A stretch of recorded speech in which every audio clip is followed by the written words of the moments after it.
నమస్తే, నేను మీ ఎంవి నాయుడు. ఈరోజు విజయనగరం ప్రధానేశం చూద్దాం. నిత్య జీవితంలో యోగా భాగం కావాలి. యోగాతో ఎన్నో ప్రయోజనాలు ఉన్నాయని, నిత్య జీవితంలో ఒక భాగం కావాలని విజయనగరం నగరపాలక సంస్థ కమిషనర్ నల్లనయ్య అన్నారు. యోగేంద్ర 2025లో భాగంగా మూడలాంతర్ల సమీపంలో సోమవారం ఉదయం ఆసనాలు వేశారు. అనంతరం కోట వరకు ర్యాలీ చేశారు. భారతీయ సంస్కృతి సాంప్రదాయాల్లో యోగా ప్రధానమైనదన్నారు. జూన్ 21 వరకు జరిగే ప్రత్యేక కార్యక్రమాల్లో ప్రజలంతా భాగస్వామ్యం కావాలని పిలుపునిచ్చారు. ఈ కార్యక్రమంలో డిఆర్డీఏ పీడీ కళ్యాణ్ చక్రవర్తి, డిఎంహెచ్ఓ జీవనారాయణ తదితరులు ఇక్కడ అధికారులందరూ కూడా ఇక్కడ పాల్గొనడం మనకు తెలుస్తూనే ఉంది. ఆసనాలు వేస్తున్న నగరపాలక కమిషనర్ నల్లనయ్య ఇతర అధికారులు చూస్తూనే ఉన్నాం.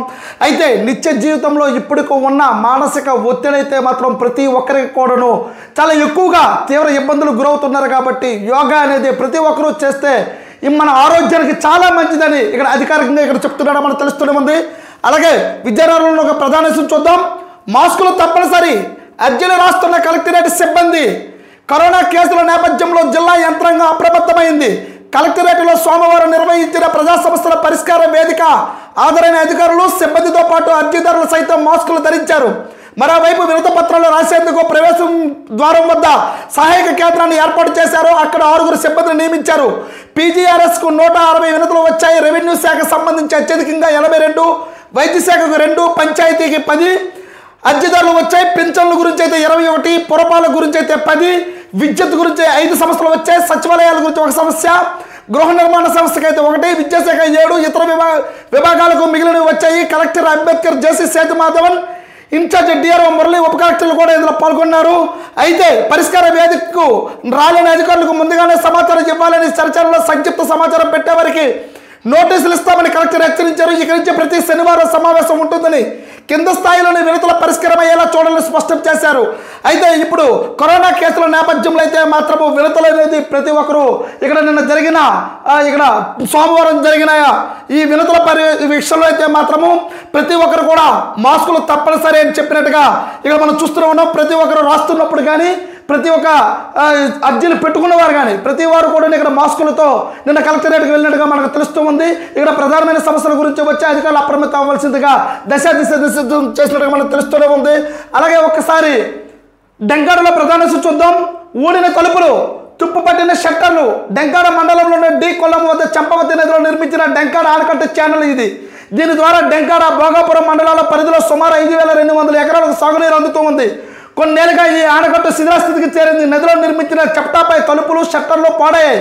కెనాల్, వంతెన, గోడ నిర్మాణాలు, బీటులు పాడైపోయి గత ప్రభుత్వ హయాంలో 5 ఏళ్ళు ఎలాంటి పనులు చేపట్టలేదు. దీంతో శివార భూములకు సాగునీరు అందడం లేదని అన్నదాతలు ఆవేదన వ్యక్తం చేస్తూ ఉన్నారు. ఇటీవల ఎమ్మెల్యే లోకం మాధవి ఛానల్ని పరిశీలించారు. ఆనకట్టు ఆధునికీకరణకు ప్రతిపాదనలు తయారు చేసి పంపించాలని నీటిపారుదల శాఖ అధికారులు ఆదేశించారు. దీనిపై జేఈ విద్యాశాఖ వద్ద ప్రస్తావించగా ప్రతిపాదనలు సిద్ధం చేసి ప్రభుత్వానికి ప్రతిపాదన పంపిస్తున్నట్టు చూస్తూ ఉన్నాం. విరిగిన తలుపులు చూస్తూ ఉన్నాం, తుప్పుపట్టిన షట్టర్లు చూస్తూ ఉన్నాం, శిథిల వ్యవస్థకు కెనాల్ గోడ చూస్తున్నాం. డెంకాడ మండలంలోని చంపావతి నదిలో ఈ ఊడిన తలుపులు, తుప్పుపట్టిన షట్టర్లు అన్నీ కూడా ప్రధానంగా మనం చూస్తున్నాం.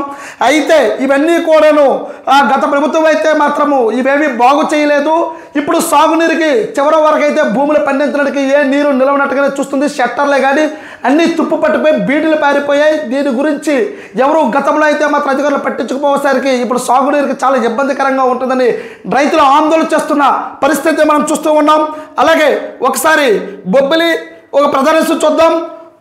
గోదాముల్లో నిధులు గాల్లోనే పనులున్నట్టు బొబ్బిలి మండలం దెబ్బగుడ్డ వద్ద అసంపూర్తిగా గోదాం నిర్మాణం. రైతులు ఖరీఫ్, రబీలో పండించిన పంటలకు అన్ని వేళలా గిట్టుబాటు ధర ఉండడం లేదు. ఒక్కసారి నిల్వ ఉంచుకొని సౌకర్యం లేక దళారులు చెప్పిన ధరకే ఇచ్చేయాల్సి వస్తుంది. మరికొందరు చేసేది లేక కళ్ళల్లో ఉంచుతున్నారు. ఈ సమస్యకు పరిష్కార ప్రాథమిక సహకార పరపతి సంఘాల బలోపేతం చేసేందుకు తలపెట్టిన గోదాముల నిర్మాణం 3 ఏళ్లుగా నత్తనడకన సాగింది. వీటి పూర్తిగా కూటమి ప్రభుత్వం చర్యలు తీసుకోవాలని, అందుబాటులోకి తేవలసిన అవసరం ఎంతైనా ఉందని అన్నట్టుగా మనం బొబ్బిలి గజబిదలను చూస్తూ ఉన్నాం. గత ప్రభుత్వం గోదాముల నిర్మాణానికి స్థల సేకరణ తొలిత జాప్యం చేసింది. ఆపై పనులు చేసిన గుత్తేదారులకు బిల్లులు చెల్లించక మధ్యలోనే ఆపేశారు. కొన్ని చోట్ల నిర్మాణం పూర్తయినా అధికారులకు అప్పగించలేదు. వాస్తవానికి 2024 ఖరీఫ్ నాటికి తొలి విడత పనులు పూర్తయితే మలి విడత చేయాల్సి ఉంది. కానీ ఆదిలోనే ఆలస్యం జరగడంతో లక్ష్యం అటకెక్కింది. ఫలితంగా రైతు దళారుల వల్ల పడుతూ ఉన్నట్టుగా మనం చూస్తూనే ఉన్నాం. అయితే ఇక్కడ ప్రధానంగా చూస్తూ ఉన్నాం.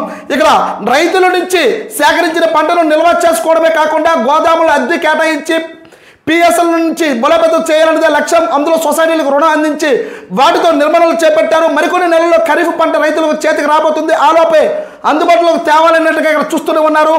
రెండో విడతలో మరో 45 గోదాములు నిర్మించేందుకు ప్రణాళికలు సిద్ధం చేశారు. అవి ఎప్పటికీ పూర్తవుతాయో తెలియని పరిస్థితి. ఆప్కాప్ డీసీసీబీలు గోదాముల నిర్మాణానికి రుణ సాయం అందిస్తూ ఉన్నాయి. నిర్మాణాలు పూర్తయితే అద్దెలకు కేటాయించి రుణ వాయిదాలు చెల్లించుకుంటానే అవకాశం ఉండేది. ఇప్పుడు రుణం చెల్లించి తప్పకపోగా మరోవైపు సొసైటీల నిర్వాహకులు ఇబ్బందులు పడుతున్నట్టుగా మనం చూస్తూనే ఉన్నాం. పూర్తిగా చర్యలు తీసుకుంటాం. ప్రస్తుత జిల్లాలో సగానికి పైగా గోదాములు పూర్తి చేశాం.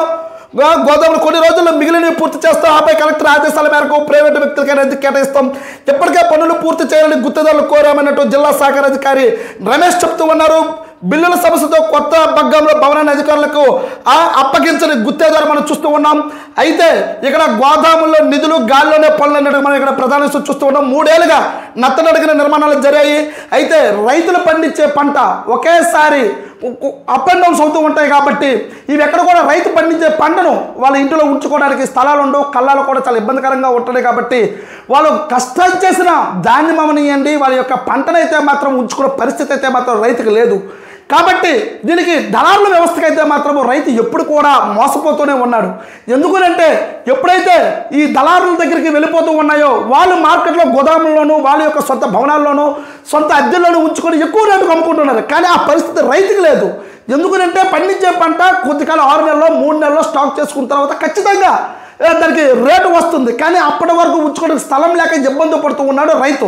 ఈ విషయాన్ని గురించే ప్రభుత్వం అయితే ఒక కీలక నిర్ణయం తీసుకుంది గత ప్రభుత్వంలో. కానీ అవి కొన్ని భవనాలు అయితే అసంపూర్ణంగా ఉన్నాయి. కొంతమంది సంపూర్ణంగా అయినా సరే అది ప్రజలకైతే అందుబాటులోకి రానివైనా ఇప్పటికైనా సరే పూర్తిగా ఈ గోదాములు అనేది సంపూర్ణంగా పూర్తి చేసి ప్రజల యొక్క ధాన్యాన్ని అక్కడ స్టాక్ చేసుకున్నట్టుగా వాళ్ళ పంటను స్టాక్ చేసుకునే విధంగా ఉండాలన్నట్టుగా ప్రజలు ఇక్కడ కోరుతూ ఉన్నట్టుగా మనం చూస్తూనే ఉన్నాం.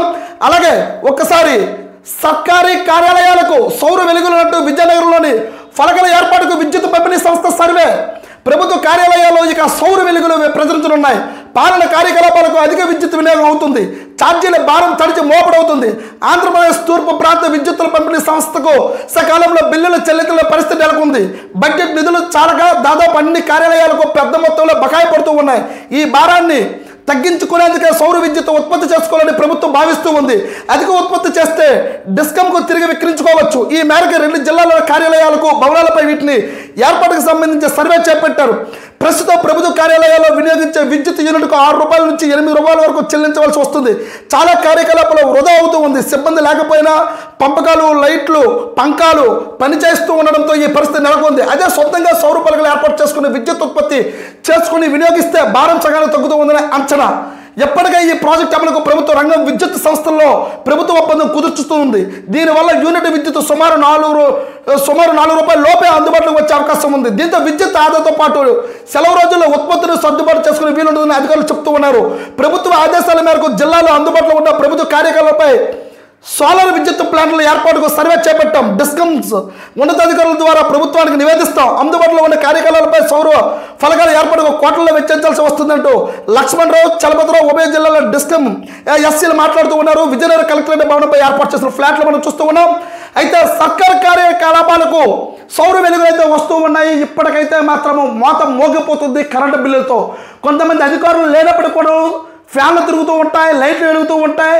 దానివల్ల కరెంటు ఛార్జీలు ప్రభుత్వానికి అయితే చాలా మొండి బకాయిలు అయితే మాత్రం ప్రభుత్వ కార్యకలాపాల్లో కూడా చాలా వరకు ప్రభుత్వమే భారం మోస్తూ ఉంటుంది. కాబట్టి ఇక్కడ అలాంటిది లేకుండా సౌర విద్యుత్తో ఇక్కడ సోలార్ విద్యుత్తో ప్రతి కార్యకలాపాల్లో ఎంతవరకు నివేదిక అన్నట్టుగా ఇక్కడ రూపొందిస్తున్నట్టుగా తెలుస్తూనే ఉంది. సౌర విద్యుత్ అనేది మనం ఏర్పాటు చేయగలిగితే మాత్రము భవిష్యత్తులో ఇలాంటి ఛార్జీలు ఉండకున్నట్టుగా తెలుస్తూనే ఉంది. చూస్తూ ఉండండి ఎం న్యూస్. నేను మీ ఎంఈ నాయుడు.